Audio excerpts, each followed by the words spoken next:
Hey, what is going on, Twintendo Nation? Hope you're having an awesome day. Now in today's video we've got quite a bit to discuss about Pokemon Go. We got some new updates yesterday from Niantic. Yesterday they released Pokemon Go in Central and South America. They also talked about the battery saver mode on iOS devices, legendary Pokemon, and many more things. Now I also want to talk about kind of the crazy stories we hear about from Pokemon Go as well in this video, because I want to hear from you guys if you do like these kind of stories and stuff, whether you just like a video or weekly series dedicated to these stories. So question of the day, would you like a video series about Pokemon Go relating to the crazy stories that happen every week? Because I'm always finding different stories every week and they seem to get crazier and crazier. So if you do enjoy any of these stories or stuff like that in today's video, then let me know in the comments below. But enough of that, let's get on with the video. So first of all, Niantic have finally released Pokemon Go in Central and South America, which is great because one, it's finally in Brazil, so we won't have to be reading those Brazil comments anymore, or when's it coming to Brazil?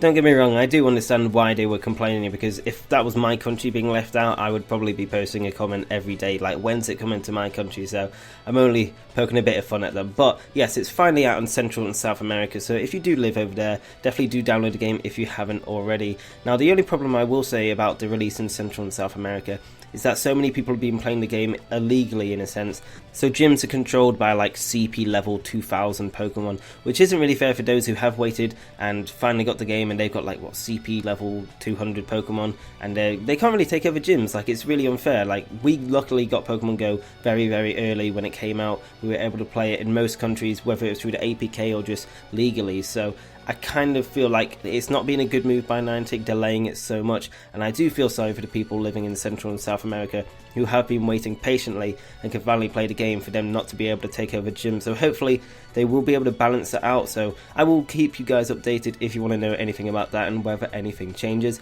But anyway, moving on to you iOS users, they've actually talked about the battery saver, which was actually taken off iOS devices. So it turns out they removed the battery saver mode from iOS devices because it wasn't working and it seemed buggy for some users. So they say that a fix for this should be rolled out within the next several days. So I'm fairly confident to say that we should have a battery saver back on iOS devices by next week. But obviously, don't hold me to that, I'm just saying what they're saying themselves. Now, something very interesting, and probably the most interesting Pokemon Go news we've had this week and for a while, is that there were reports that an Articuno was at a gym in Ohio in the United States. And obviously a lot of people thought this was fake. They showed an email saying that they got it as an apology from Niantic, but the email did spell Articuno wrong, so again, people thought it was fake. But it turns out that Articuno was real. So it reads, a few of our legendary Pokemon had erroneously been granted to some trainers. Thanks to the help of several of our trainers, we were able to locate them and bring them home safely. So it turns out the people who were, I won't say bragging that they got legendaries, but just showing them off, actually kind of got found out about it, and people weren't happy. So they were saying to Niantic, why are these legendaries being given out? And it does beg the question, how easy is it to get a legendary if all you have to do is to complain to Niantic? I think probably millions of users could get a legendary Pokemon if that was the case, because pretty much we're not happy at the moment with Pokemon Go, but it does seem like they're actually fixing the game, which is a good sign. But it is pretty crazy that legendary Pokemon can be given out as an apology to players. Someone did mess up over there at Niantic, I think, so it is good to see that they've taken them back and the game is a bit more balanced, I'd say, although it probably doesn't change things too much.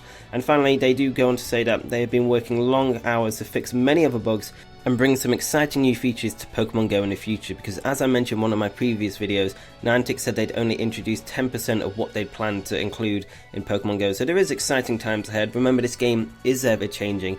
Pokemon Go is very different to the main Pokemon franchise games because it isn't a final game, it's not a complete polished product. It will change over time. In fact, the game might look completely different in a year's time, so I feel like yes, we can be disappointed with how Pokemon Go has been in the last couple of weeks, especially with the tracking and them kind of not being transparent with the fans.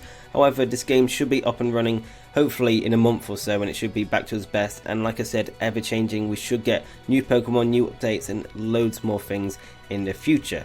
Now, Niantic go on to say that they're still continuing to roll out Pokemon Go to other countries, so it seems that Niantic's priority now is to get Pokemon Go out to the remaining countries, and then they'll start fixing bugs and the footsteps and tracking mechanism, which it sounds like it won't be footsteps anymore when it does come back. It might be something completely different because they weren't too happy with the original tracking system, that's what they've said previously. So hopefully we will get an update on that very soon. What I do like is they're being a bit more transparent with the fans now. They weren't communicating at all, and Niantic have a track record for not communicating with their fans, so this is pretty good news, I guess. In a way, they're actually starting to change this ever so slightly, I'd say.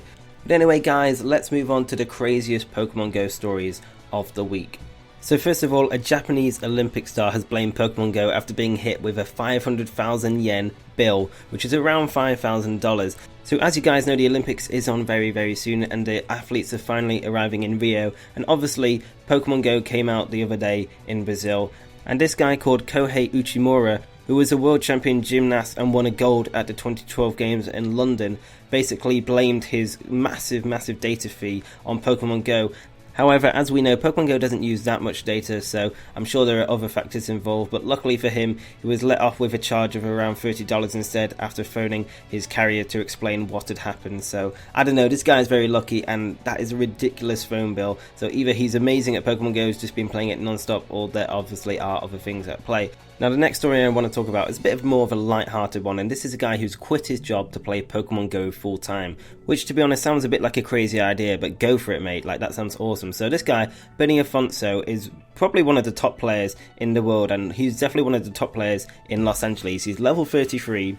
And he's quit his job at a grocery store to basically try and make money by playing Pokemon Go. So Benny goes on to say that his plan is to be the equivalent of a club promoter but for Pokemon Go, and basically use his status in the game to bring people to events, and businesses will pay him for that. So hopefully that does work out for Benny, because I can definitely relate to this guy, because obviously I get paid and my full-time job is YouTube, and obviously most of that is Pokemon Go, so I can definitely relate to trying to get a job through Pokemon Go. So fair play to Benny, hopefully it does work out for him. And the final story I want to talk about is that yet another body has been found from someone playing Pokemon Go. So, a man playing Pokemon Go stumbled upon the body of a woman in a Lake County field.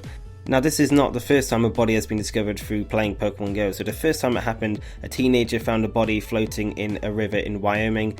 And another body was found by 3 women who were searching for Pokemon in a San Diego park. So it is pretty crazy how bodies can just be found by just exploring places that you wouldn't normally go.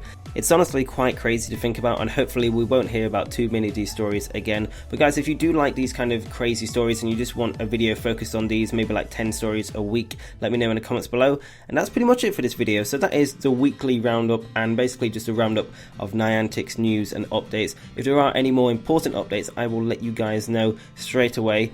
But if you guys did enjoy this video and you want to see more like this, definitely hit the like button, it's really appreciated. And if you want to stay up to date with everything Pokemon Go and Pokemon Sun and Moon, then hit the subscribe button below. But anyway guys, that's it for this video. I hope you enjoyed it, and I will see you in the next one. Peace!